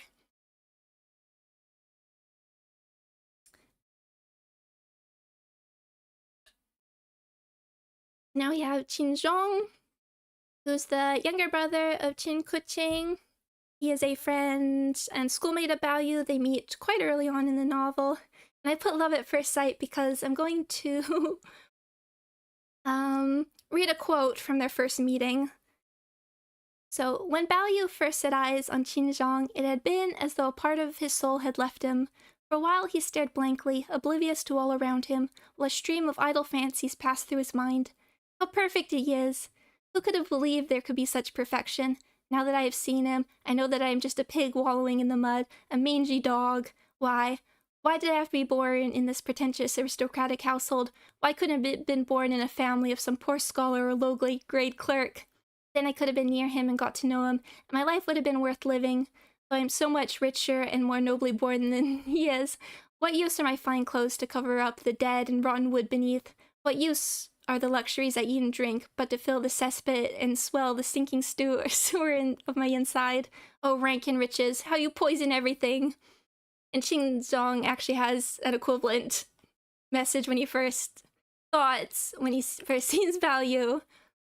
I mean, he's one of the characters that actually motivates Baoyu to actually go to school because he wants to be with Qin Zhong even more. So when we have some early chapters of Baoyu going to school, it's because Qin Zhong is there.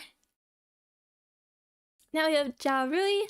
Not an important character, honestly, but he felt relevant to bring up. So I think he's introduced earlier, but he first sort of becomes a proper character when we learn that he is pursuing Xifeng even though she's already married, and she is not interested. So she starts, although she's not interested, she does kind of lead him on a little bit to try and trick him, to get him to leave her alone. So she like tells him she'll meet him in the middle of the night, or in like the mansion garden, and then doesn't show up. Uh, doesn't show up, so he gets trapped and stuck overnight trying to hide from guards. He does it again, and this time he's like caught by family members who start extorting him, and eventually he gets very sick and loses all his money because he has to like pay them off. And then a monk shows up and gives him a magic mirror from the Hall of Emptiness in the Land of Illusion, and is told to never look in the front of it. So what does he do? So first he looks at the back of it and there's a skull. He's like, oh, well, that's scary. I better look in the front of it. And in the front of it, he sees Shi Xiangyun, and she sort of like beckons him into the mirror. And then he like looks at the back of it again and like looks at the front. So they go back and forth like 3 or 4 times.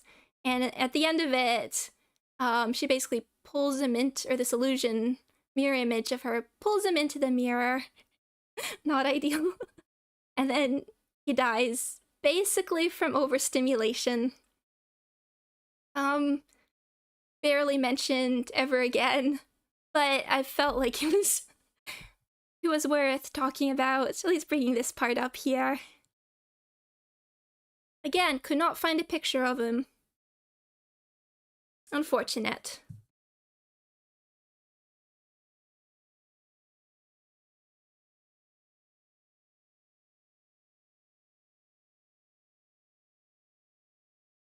Just having a drink. So themes. This is just going to be more of a brief touch on themes. We're not going to go super in depth because it is sort of difficult to fully talk about some of this stuff without talking about events of the novel. And also this is sort of the hardest section to figure out how to present, since Dream of the Red Chamber is such a rich work. There is a lot going on, as we already saw with... That was just a handful of the characters that appear. And it has its own... I mean, you might already be aware, but it has its own area of study dedicated to it, which is translated as Redology. Of course, there's going to be different interpretations and readings on the meanings. I believe there's like a whole subgenre of analysis dedicated to Marxist readings. So I'm just gonna touch on some of the more obvious, more important themes.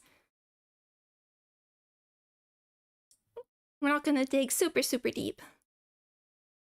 But first, I want to talk about the allegory of the 3 vinegar tasters. So this allegory states that there are 3 men that are tasting vinegar from a vat, and you can find different prints of this. There's a whole bunch of them. It's common in art as well. And one of them makes a sour face, one of them makes a bitter face, and one of them makes a sweet face. And there are slightly differing interpretations. We're just going to go with sort of one of the main ones. So the one that makes the sour face is Confucius. The vinegar reminds him that life is sour and needs rules and regulations to correct behavior. The one that makes the bitter face is Buddha. Life is suffering, full of attachment and desire, only reaching nirvana will free you. And the one that makes a sweet face is Lao Tzu. Life is how it should be. Everything is perfect in its natural state. And sometimes the interpretations are about their students, but effectively this is about the 3 teachings. So Buddhism, Confucianism, and Taoism, all 3 philosophies really form the backbone of Dream of the Red Chamber. So, well, I was trying to figure out the best way to present this. Ended up making a little bit of a word cloud. Don't pay too close attention to the sizes. I think you can interpret how big they should be in different ways. I was just trying to vary them up a little bit, but I said Taoism, Buddhism, Confucianism form the backbone. And I'm going to read another quote, and I really love this one from Reflections on Dream of the Red Chamber. So this is from page 292. Moreover, just as it is impossible to use one literary approach to explain all the literary characteristics of the novel, it is difficult to account for the philosophical content of Dream of the Red Chamber from the perspective of any single philosophical school in China, be it Taoism, Confucianism, or Buddhism.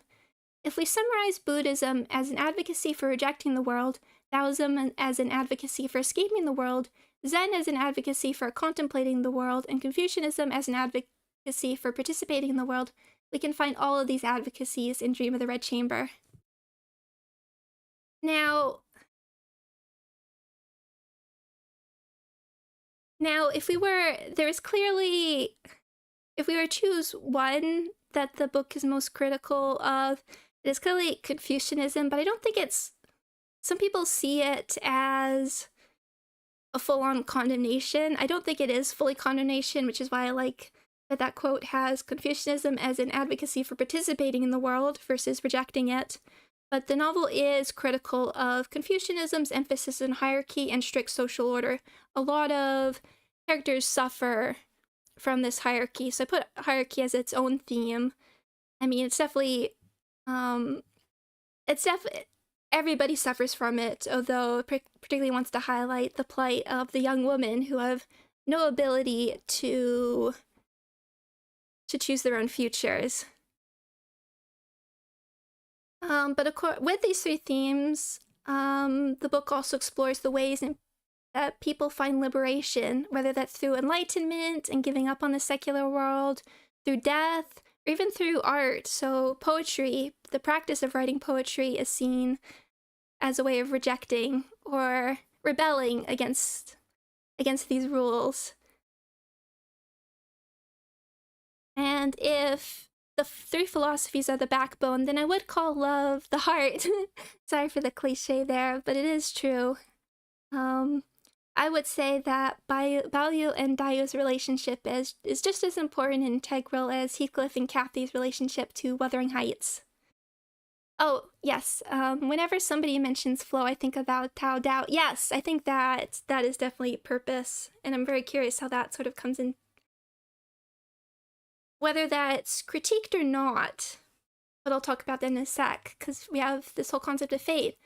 So Baoyu loves everyone, really, and it's just this boundless love. But he also wants to be loved back, and is sometimes confused when that doesn't happen. And now the fairy, and so sort of the antithesis to love is lust. And we've already met there are quite a few characters that can be described as lustful. Jia Lian, Jia Shi is a big one. And Disenchantment actually says that Baoyu suffers from lust of the mind and is the most lustful person in the world. And let's remember what Honglu's base ID, his skill 3 is. So there are different interpretations of what being the most lustful is. I do like to point out that there's one of them being that is like how much he desires love and doesn't understand when that's not returned necessarily. He wants to be loved by everyone, even though that's not really possible. So we do have the themes of sort of fate and karma. It's often brought up that the reason things are happening is because of fate, because of what maybe happened in past lives, and we're not able to change that. Even though Baoyu attempts it, he's sort of prevented from it. We also have this theme of nostalgia. Throughout the novel, we sort of learn that all good things must come from an end, but that doesn't stop people from yearning and longing for the golden days. I think the Prospect Garden is sort of a representative of that. Baoyu wishes, even as people leave, he wishes they could go back to those better days. Before things are overgrown, before things are haunted, before everything goes bad. But you can't.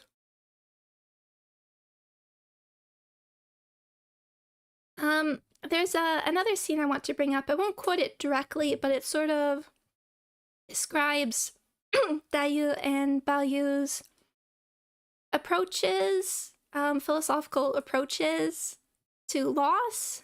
The Daiyu is someone who dislikes gatherings and parties because that means that people eventually need to part, and that is sad and painful. She'd rather there be no parties in the first place, and she also applies this to flowers. She'd rather the flowers never bloom in the first place if we have to see them wilt. But Baoyu is the opposite, and he wants parties to go on forever.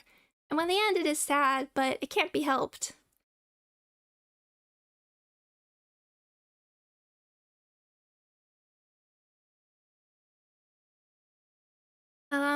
However, he learns that it is sad for things.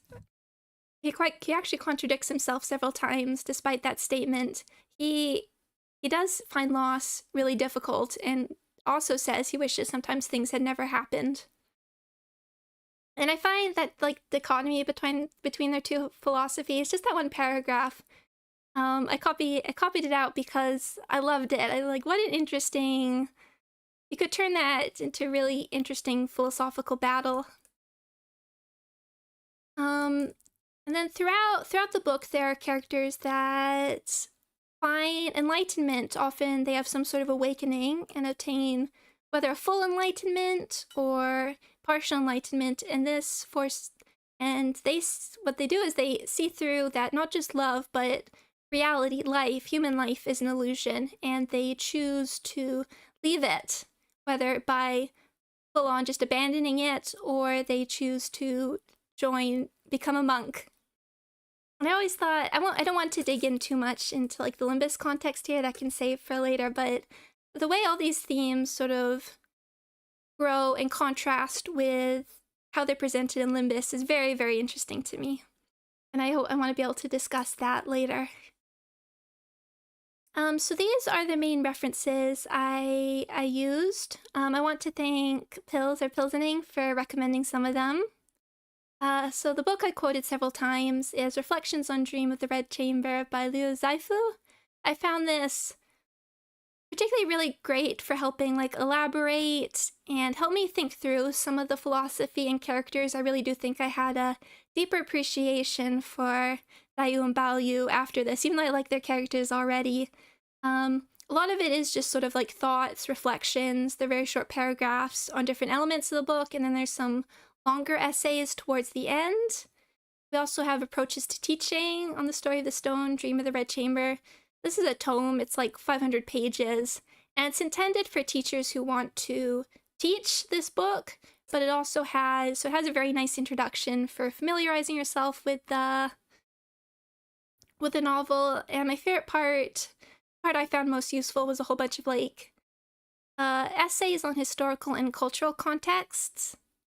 These are on a whole bunch of different topics I hadn't seen covered in other literature. One is just about on the understanding of medicine and health in the novel, and how the understanding of Chinese medicine at the time influenced some of the like philosophy and plot points even of the novel. We have Dreams of Timeless Beauties, a deconstruction of the 12 Beauties of Jinling in Dream of the Red Chamber, and an analysis of their image in modern adaptations. This is a thesis. I think this one's open access. Oh, for these two books, I was able to get them through like my local university library. They're pretty accessible. This one I'm pretty sure is open access, this thesis. So this thesis is an analysis of the 12 Beauties and also goes into how they're adapted in some of the different, particularly like the television shows, the movies, and a book. But if you want just like a really straightforward just analysis of the beauties, I really recommend this one. This thesis is not too long. But I also did find the way they're adapted really interesting, particularly Xifeng, because she changes quite a lot in the adaptations, and sort of how that image that the actor sort of portrayed like influenced future adaptations of her. That gave me a lot of food for thought. Now we have this online book, Dream of the Red Chamber, Afterlives. This one is entirely online. It's all a web page. It also is an introduction. It also includes introduction things. I didn't read all of it, but just the fact that it's that easily accessible. The introductions were good. I like the character analyses. It has a whole section I want to get back to on there was a 2016 adaptation, like a San Francisco opera adaptation that there's a lot of interviews, a lot of sort of like being an on web page allows them to do some sort of mixed media stuff. So if you're not able to find the other ones, I also think this is a really, really good resource. And there's more resources I want to dig into. There's a book called Rereading the Stone I want to check out.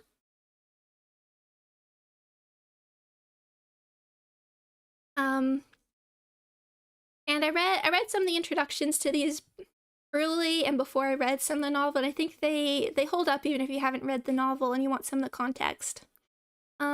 So these are all, I have the citations in the description as well as 2 other resources. There's a podcast which I've recommended. I'm very looking forward to jumping back into that's dedicated to analyzing.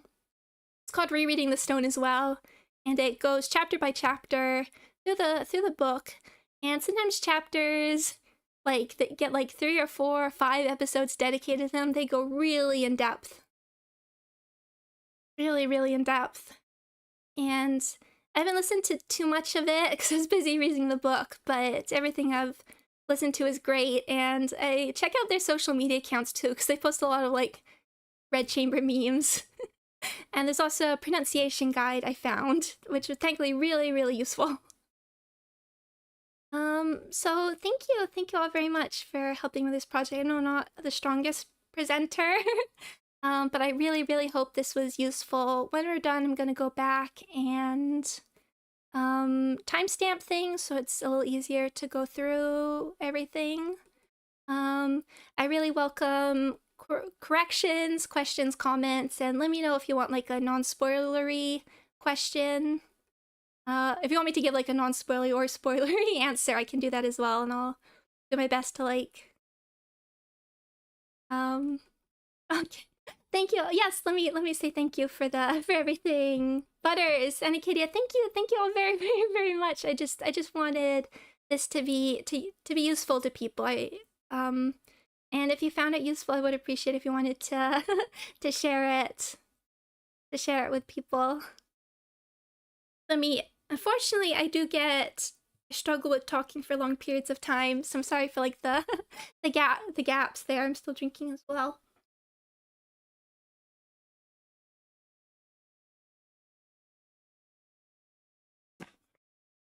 Yeah, oh yeah, you can hear me. I got my favorite, my peaches and cream latte, which really helps soothe it. But I want to say I really love this book. Of course, the page length is going to be intimidating, but I think if you're interested, it's definitely well worth checking out. I can't talk about them because I haven't read them, but there are abridged versions. The translation I read, I found very, very readable. And I just absolutely loved it. Even though I've read some of the Canto books now, and I would honestly call it my favorite one. I just love the characters. Digging into the themes and symbolism has been so interesting. I wish I could, and it's something I continue to do. Like, I've been finding reading the extra books really, really illuminating. But if there's, as I said in the beginning, later on, as we get closer to the Canto, who knows when it will be, I'll do a more like open spoilery stream if you want to like ask questions then about the novel. I'll talk about my speculation for certain aspects, but mostly I just wanted to like share what I loved about it. So again, I really hope this was useful to everyone. And thank you I know I've been planning to do this for quite a while, but thank you for supporting me while I did that.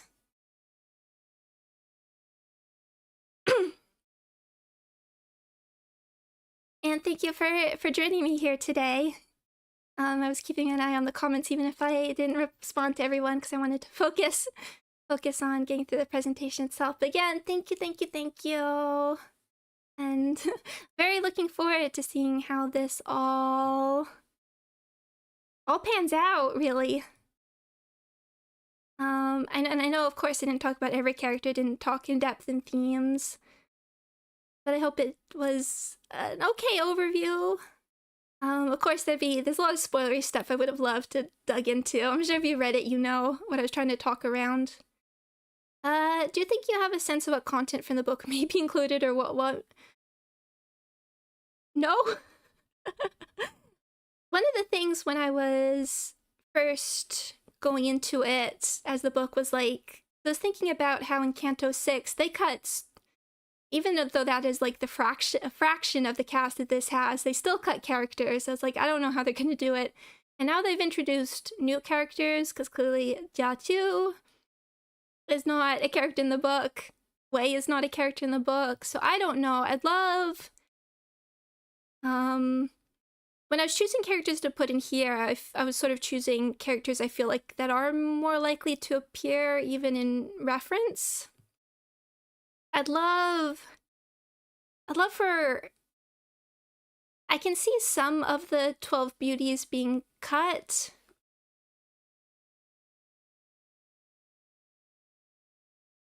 I can see some of the 12 beauties being cut, but I'd really love for a lot of them to appear, because I think all of them have at least some relevance or something to say.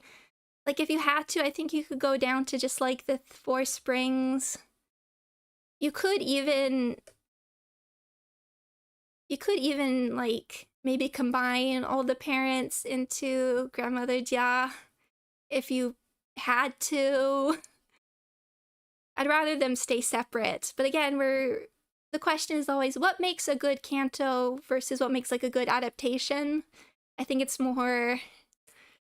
The problem with liking the original content so much is I want it to be... I want a lot of the stuff I love to people to also be able to experience it, but I know that that might not necessarily make for the best canto, for instance. It's hard to know. In a future stream, maybe you could introduce some of the other main males in the house. Absolutely, I know that was a big missing part of this. There's a lot of really interesting characters that don't have as much of a connection to Baoyu. So, like some of the other main adults, despite having relevance on the plot, I do feel like the cousin... Whoa! Thank you! Detroit, thank you very much. Wow. Thank you. Again, I hope everybody enjoys. Thank you. I hope everybody enjoys the emote as well. Thank you. Again, I don't do this for reward or anything. I just want to share this, but I'm super happy.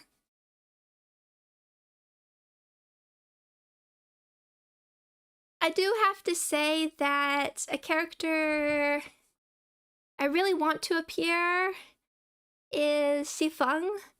She just like feels like she would fit into the worldview really well. I won't talk about spoiler thoughts that I'll talk a lot about her in like a different stream. She is just I think she just like fits into, just like makes a perfect like sort of Project Moon character. And like I want to see what they do with her, because she's such a like interesting motivations and backstory and behavior. The one thing I will say is I want, if I could have anything, I want her to be introduced in the same way that she's introduced in the book, where she's laughing off screen or off page.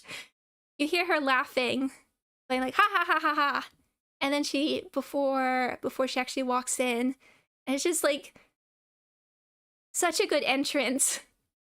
I think it would just like work in the game as well. One wish. One wish. And of course, Daiyu and Baochai are both... You have to have them, as I said, and you really want both of them, and clearly there's... Pills, thank you! Thank you. They both have, like... It's interesting that they haven't been mentioned yet, given, like, how important Kathy was. And I think there could be some interesting plot reasons why. Again, not wanting to deal with spoilers too much. They're, like, definites. The fact that Yuanchun gets a mention, I do think bodes well for at least the other springs. I'd love it if, like, Xiangyun shows up. But again, with too many characters, you can't really get... Not everybody can sort of get the attention they need. Again, it's sort of that balance. What makes a good canto versus what makes a good adaptation versus... There's going to be references that I think people... There's going to be, like, depth to characters that just can't be fully grasped. And that's sort of one of the advantages of reading such a long book, is you get a lot to spend so much time with these characters. Or not, even as I said with Yingchun, she doesn't show up very much until...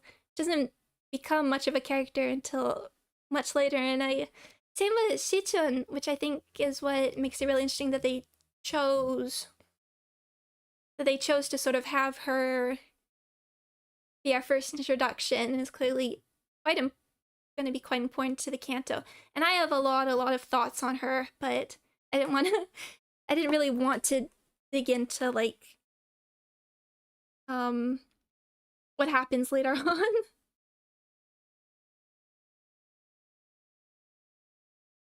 So as I said, please feel free to leave corrections, comments, questions. I might not get to answer them quickly because I have a lot of other stuff going on. But I'd love to hear them. Again, thank you.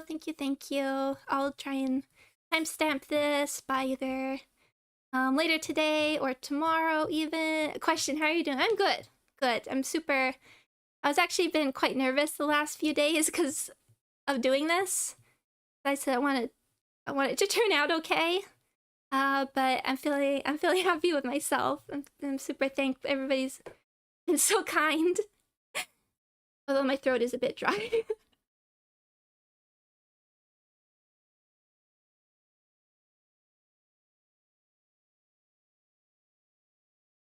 And I hope everybody has a lovely day as well. Definitely try to stream sometime in the week.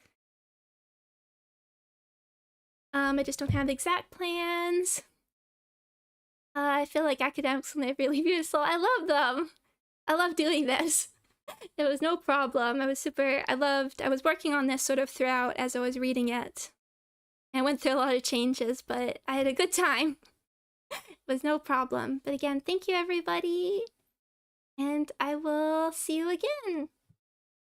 Again, thank you so much. Bye-bye.